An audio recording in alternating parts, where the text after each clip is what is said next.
Bonjour et bienvenue dans la première vidéo de ce programme abdominaux-périnée. Aujourd'hui, on va voir ensemble la position assise, donc comment bien se tenir, quels vont être les points d'ancrage du travail quand on va être assis sur une chaise. On va également travailler la respiration, on va travailler l'engagement du périnée, mais vraiment les basiques, et puis on va essayer de commencer à introduire la synchronisation. Donc c'est un programme qui est assez ambitieux. J'ai envie de vous dire que l'objectif aujourd'hui, ce n'est absolument pas de maîtriser. L'objectif, c'est d'introduire le travail. On a 6 semaines pour se reconnecter, sentir les choses le mieux possible. Et donc, du coup, ne vous mettez vraiment pas la pression si vous avez très peu, voire pas de sensations sur les exercices qu'on va faire aujourd'hui. Je vous rassure tout de suite, c'est tout à fait normal si vous ne sentez pas ou si vous assimilez pas tout ce qu'on va voir dans cette première séance.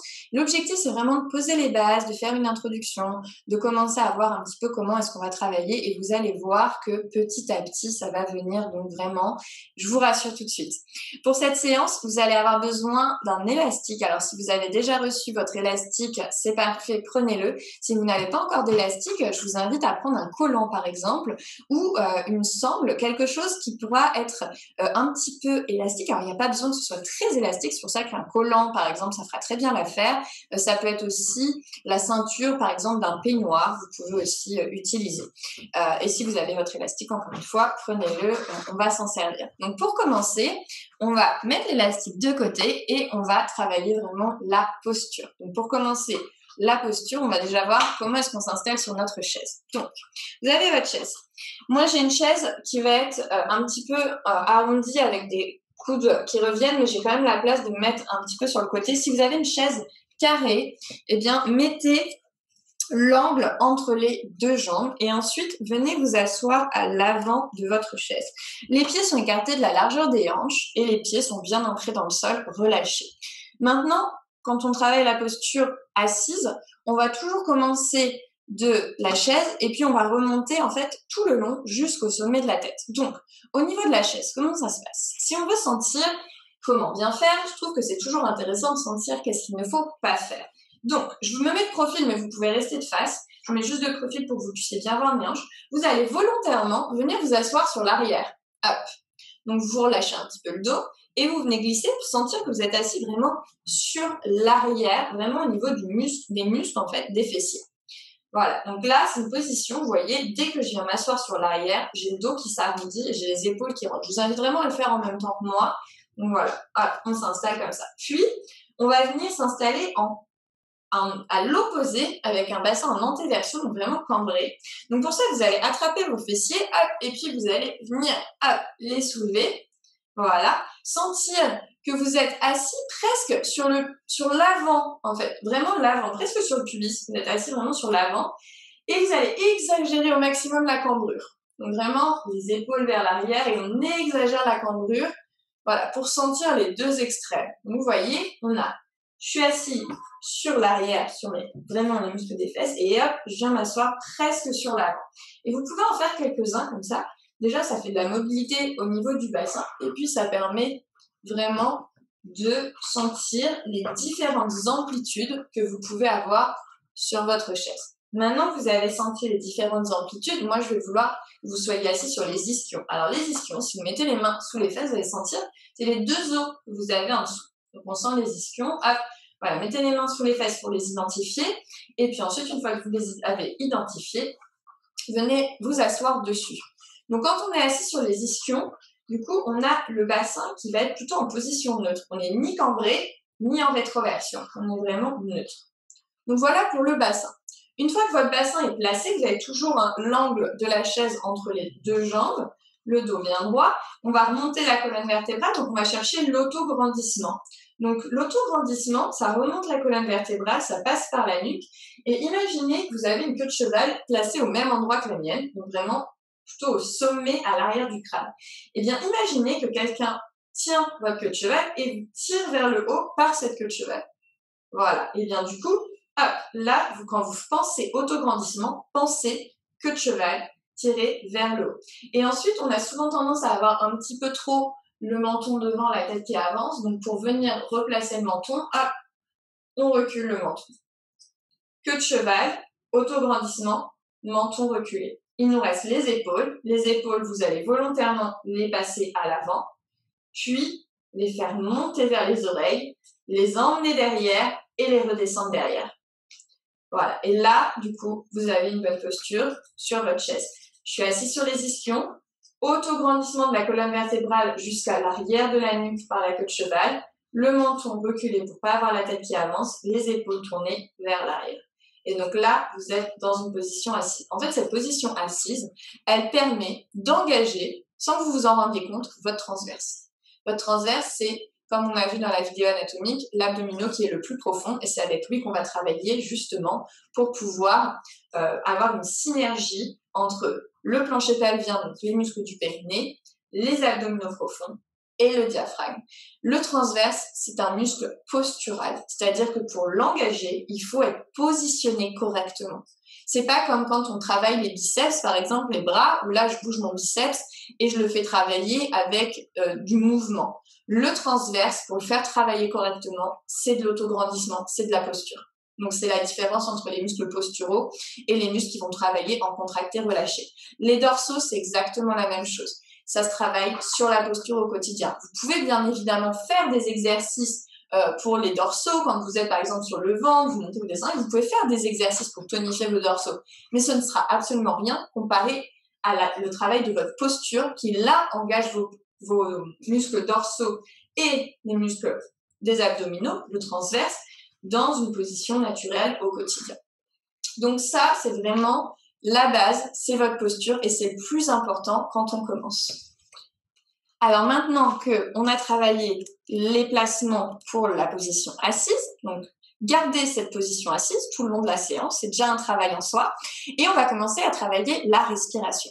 Alors la respiration, c'est pareil, j'aime bien qu'on fasse un peu les choses différemment pour pouvoir sentir, ok, comment je dois faire, qu'est-ce que je dois pas faire. Donc on va commencer par ce qu'on doit pas faire entre guillemets, on va le faire pour justement le sentir.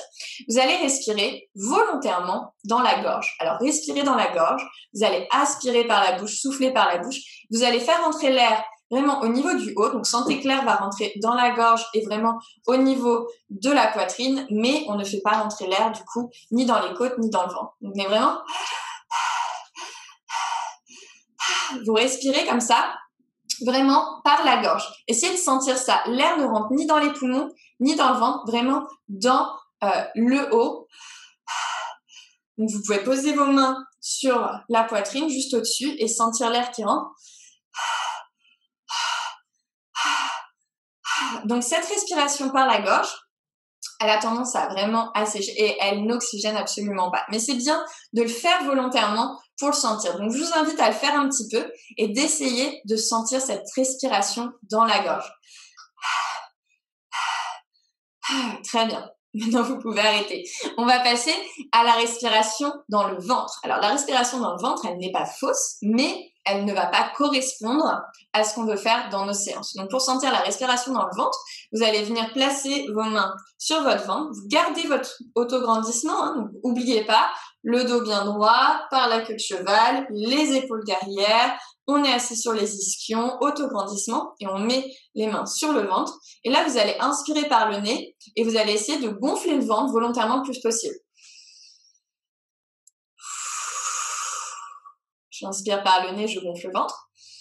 Je gonfle, je gonfle, je gonfle. Et j'expire, je relâche. Encore. J'inspire, je gonfle. Voilà, relâchez bien les abdos. Faites rentrer de l'air dans le ventre.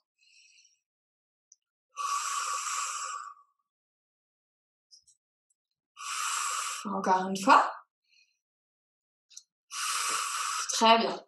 Relâchez un petit peu. Alors, c'est pas forcément évident si c'est la première fois que vous le faites. Après, pour les personnes qui font du yoga, vous avez beaucoup plus l'habitude de faire rentrer l'air dans le ventre. C'est une pratique qui est très utilisée en yoga, tout simplement parce qu'en fait, le fait de faire rentrer justement de l'air dans le ventre, ça permet du massage, de masser les organes et ça peut être très intéressant quand on fait du yoga, justement. Maintenant, c'est pas ce que nous, on va utiliser pendant nos séances, ce qui veut pas dire que c'est faux, encore une fois, mais uniquement parce qu'en fait, nous, on va plutôt travailler avec une respiration à 360 au niveau des côtes, puisqu'on va essayer d'avoir un engagement plutôt au niveau, justement, du transverse et du plancher pelvien. Et c'est difficile de sentir cet engagement quand on fait rentrer de l'air dedans, justement. Donc, nous, on va plutôt travailler avec les côtes. Les côtes, mais à 360. C'est pour ça que vous pouvez reprendre à présent votre collant ou alors votre élastique si vous l'avez, et vous allez venir faire le cercle, un cercle avec votre élastique autour de votre cage thoracique, donc juste en dessous de la poitrine, d'accord? Donc vous prenez juste en dessous de la poitrine et vous venez mettre votre élastique. Vous ne le serrez pas, juste vous l'ajustez. Donc vous le faites venir faire un cercle pour le sentir, mais vous n'êtes pas en train de le serrer, d'accord? Vous venez juste le sentir. Une fois que vous le sentez, hop, tenez-le, replacez les épaules derrière, auto-grandissement sur les ischions, le dos bien droit, on recule un petit peu le menton pour pas avoir la tête qui avance.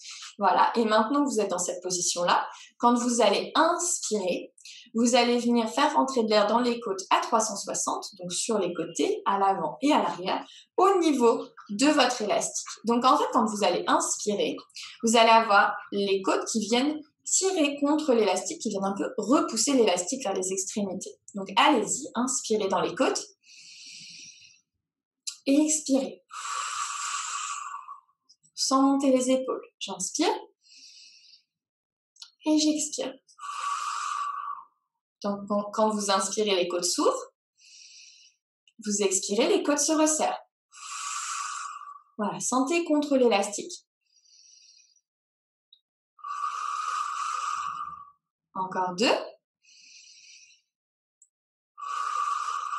Une dernière, j'inspire par le nez et j'expire par la bouche.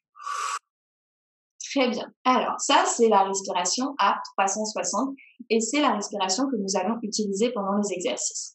Donc, je fais un petit rappel. On vient mettre l'élastique juste en dessous de la poitrine. On l'ajuste. On vient placer les épaules derrière. On allonge la nuque et toute la colonne vertébrale à travers la queue de cheval, en partant de la queue de cheval.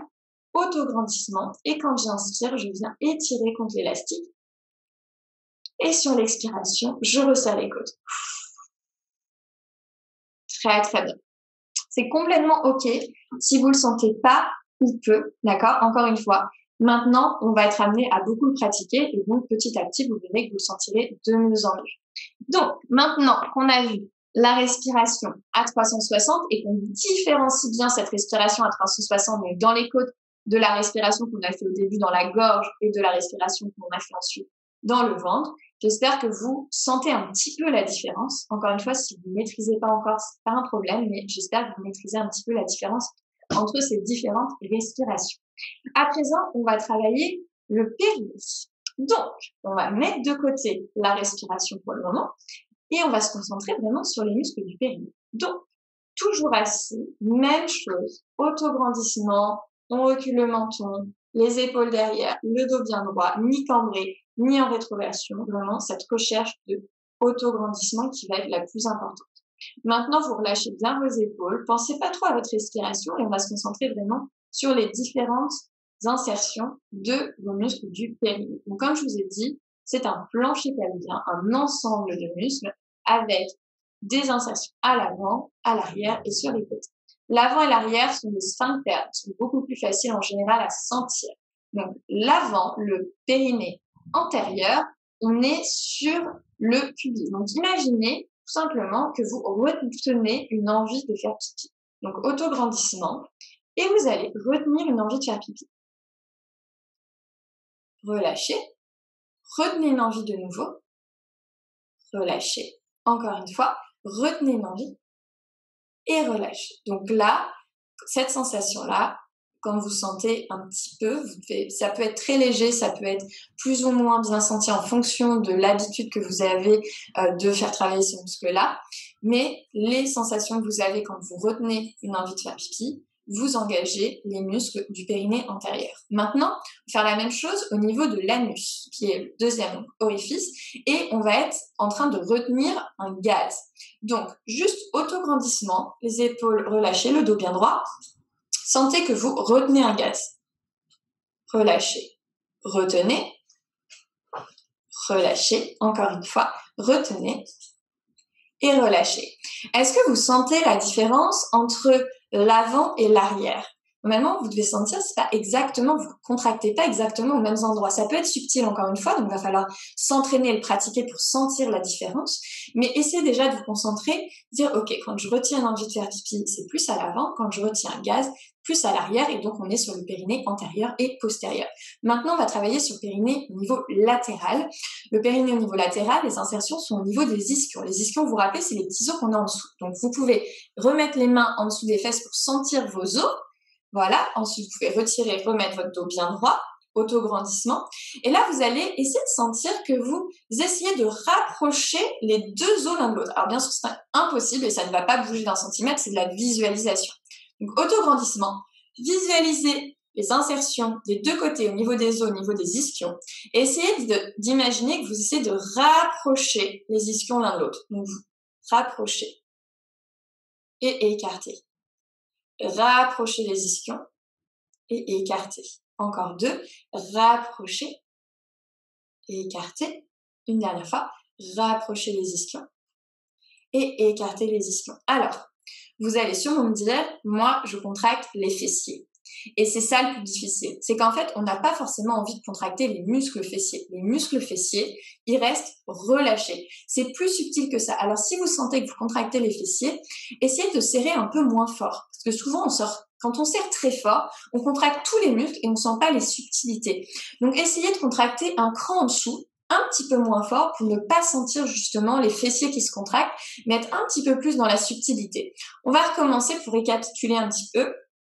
Alors, à l'avant, vous imaginez, donc une envie de faire pipi, on relâche, on engage, on relâche, on engage, on relâche, on retient, on relâche, encore une fois, on retient et on relâche. Maintenant, à l'arrière, un gaz, on retient, on relâche, on retient, serrez pas trop fort, on relâche, ça doit être très subtil, relâchez, contractez, relâchez, attention de garder les fessiers bien détendus, une dernière fois on contracte et on relâche, très bien, et ensuite les ischions, resserre les deux os, on relâche, gardez les fessiers bien détendus, on resserre, on relâche tout en subtilité, on resserre pas très fort et on relâche, encore 2, on resserre, on relâche une dernière fois, on resserre et on relâche, très très bien, super.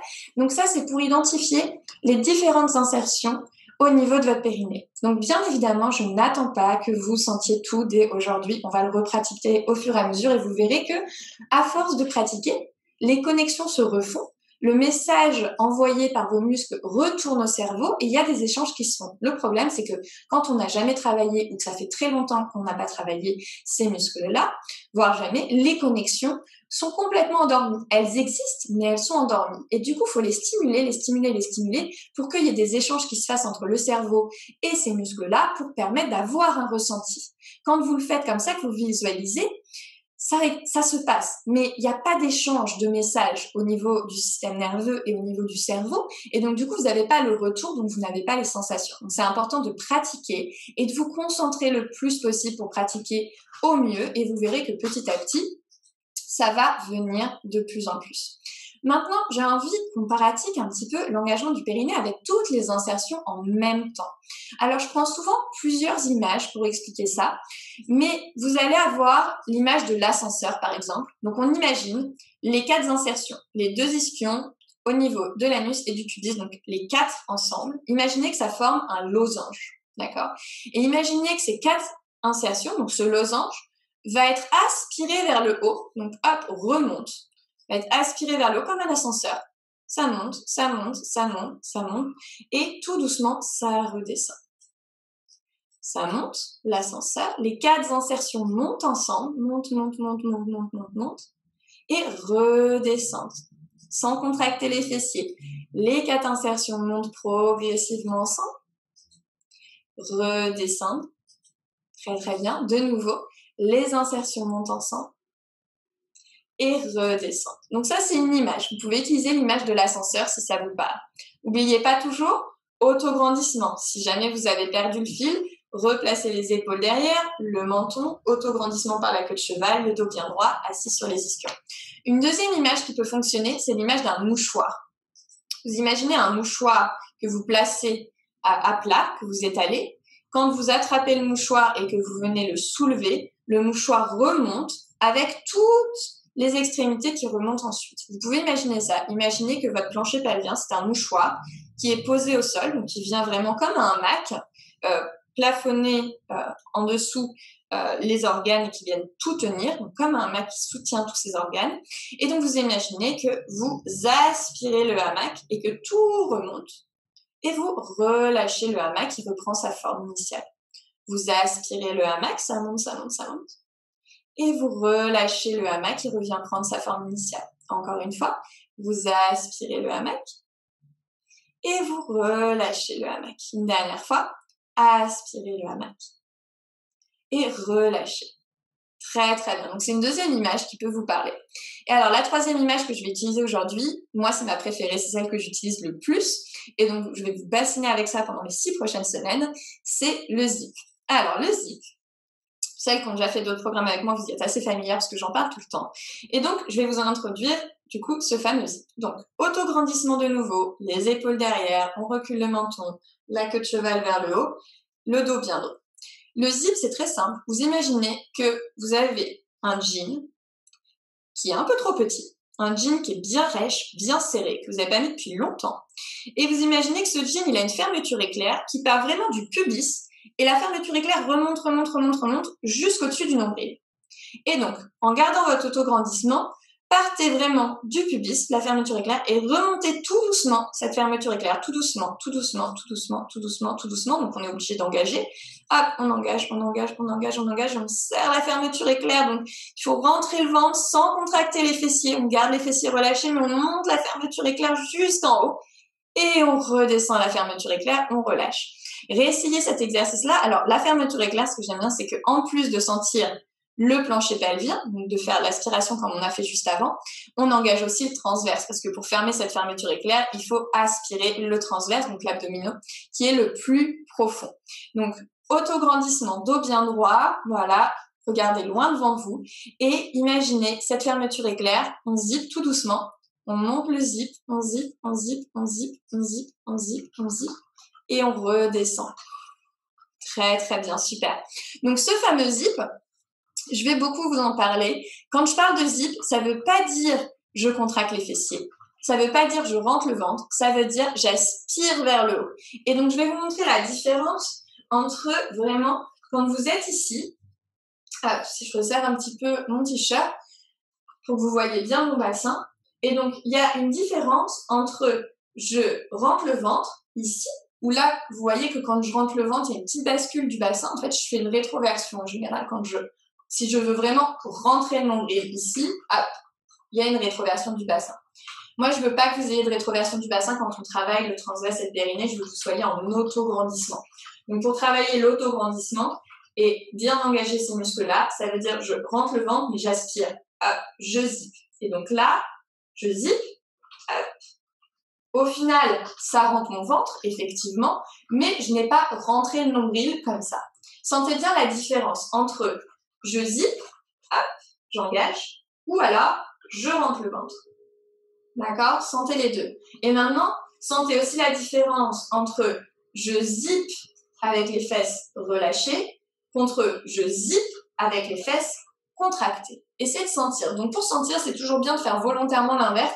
Donc volontairement, serrez très fort vos fessiers, relâchez-les et maintenant, engagez votre plancher pelvien sans serrer les fessiers.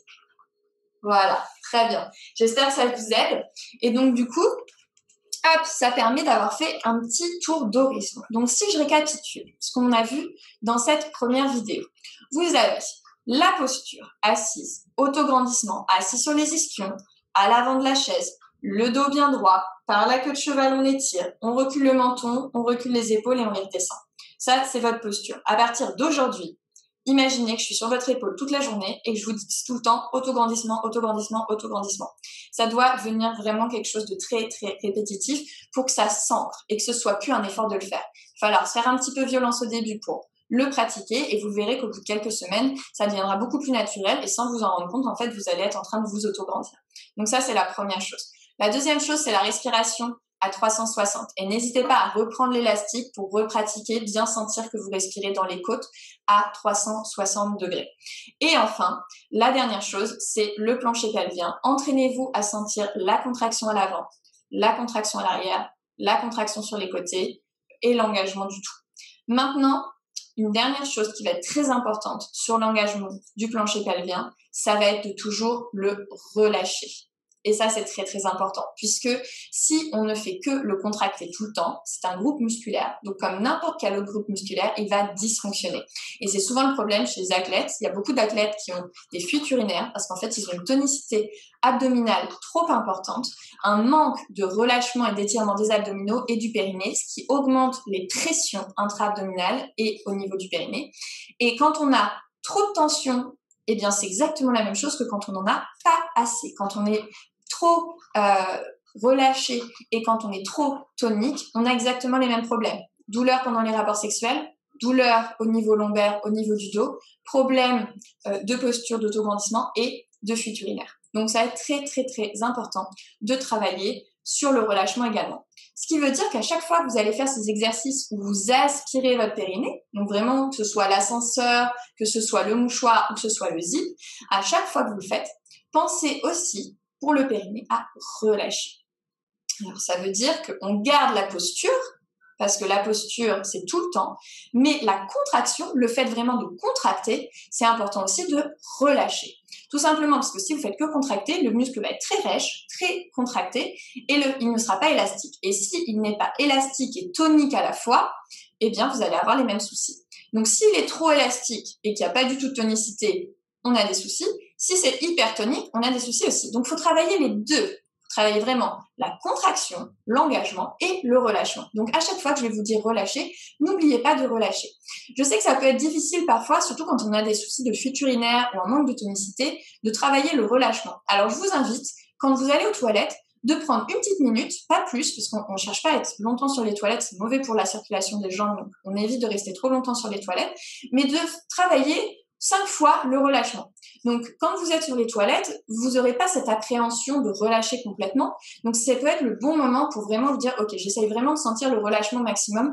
Et c'est en travaillant en contraction et en relâchement qu'on tonifie en gardant une élasticité. Et c'est comme ça que vous aurez un périnée en bonne santé. Donc, concrètement, quand vous êtes aux toilettes, pensez au zip, d'accord? Donc, je remonte, ou l'ascenseur, ou le mouchoir. J'engage le périnée, les 4 insertions en même temps, et je relâche. J'engage et je relâche. J'engage et je relâche. Et vous en faites 5 maximum, ça ne doit pas vous prendre plus de 30 secondes et c'est tout. Mais par contre, vous le faites le plus souvent possible pour recréer les connexions, ressentir. La fréquence va beaucoup mieux fonctionner que la quantité. Vaut mieux que vous fassiez ça plusieurs fois dans votre journée. Chaque fois que vous êtes assis, vous dites « Ah ok, je fais quelques exercices. Quand je vais aux toilettes, je fais quelques exercices. » Vaut mieux que vous le fassiez comme ça, plutôt que vous preniez 1 heure pour faire que ça. Ça marchera beaucoup mieux si vous faites vraiment quelques secondes par-ci, par-là toute la journée. Vous verrez que ce sera d'autant plus efficace. Voilà pour cette première vidéo, cette première séance. Du coup, beaucoup d'explications, bien évidemment. Je vous retrouve demain pour une autre vidéo qui va être très, très courte. On va juste pratiquer ce qu'on a vu aujourd'hui pour justement que je puisse vous accompagner au quotidien pour faire ces petits exercices. Donc la vidéo sera beaucoup plus courte, je vais passer toutes les explications. Bien évidemment, si vous voulez réentendre les explications ou repratiquer chaque élément, prendre le temps de le faire, je vous invite à refaire cette vidéo, bien évidemment, pour repratiquer. N'hésitez pas. Voilà, je vous souhaite une bonne fin de journée et je vous dis à demain. Bye!